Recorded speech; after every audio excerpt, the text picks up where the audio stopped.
قرآن کو ہی اٹھا کر کے سینے سے لگا کر اللہ کی بارگاہ میں دعا کرو کہ مولا میرے دل کے دروازے کھول دے. اور قرآن کوئی سخت چیز نہیں ہے. اللہ وعدہ فرما رہا ہے ہم نے قرآن یاد کرنے کے لیے آسان بنایا ہے. کوئی یاد کرنے والا؟ وہ خود قرآن تمہارے دل میں اتر جائے گا. کوشش کرو.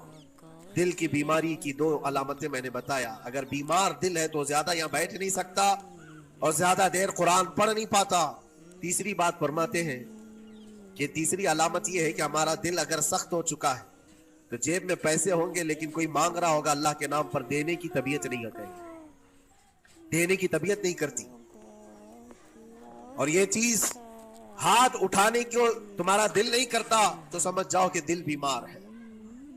اور دل کی بیماری لے کر کے اگر کوئی رجب میں سوچتا ہے کہ میں بیج بوؤں گا تو کیا فائدے کا؟ زمین سخت ہے, زمین سخت ہے اور اس پر بارش بھی ہوگی تو کچھ فرق نہیں پڑتا, فصل نہیں آئے گی. دل کو نرم کرو. اور ایک علامت میں بتاؤں, اور ایک علامت کہ دل نرم ہے یا سخت ہے, اس کی ایک علامت یہ اللہ کا جب ذکر کرے, جنت کا جب ذکر کرے, جہنم کے عذابات کا ذکر کرے, قبر کے معاملات کا ذکر کرے, حشر کے سوالات کا ذکر کرے تو اس کی آنکھیں ڈبڈبا جائیں اور آنسو نکل آنے لگے. قرآن کی آیتیں سن کر کے اس کا دل ہلنے لگے اور آنسو آ گئے تو سمجھ جاؤ کہ اس کا دل نرم ہے.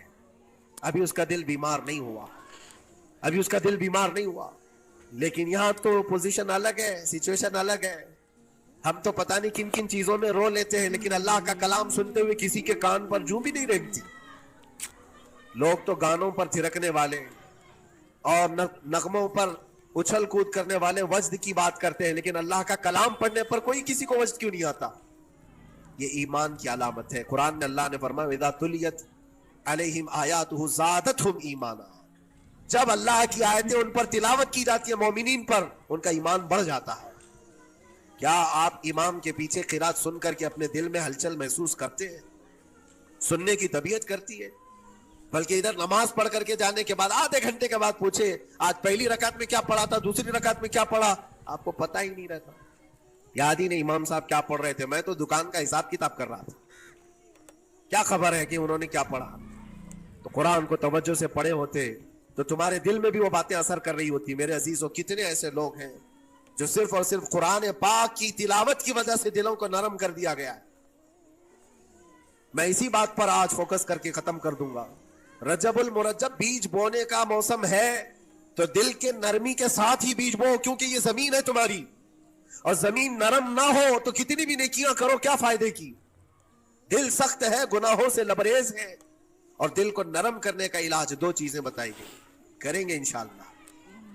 2 چیزیں بڑی آسان ہیں. اگر دل کو نرم کرنا ہے تو 2 چیزیں فرمائی گئی, کثرت سے قرآن پاک کی تلاوت کرو یا کثرت سے میرے نبی پر درود پاک پڑھا کرو. 2 چیزیں کر کے دیکھو تمہارا دل نرم ہو جائے. اور بھی دوسرے علاج بھی میرے آقا نے فرمایا.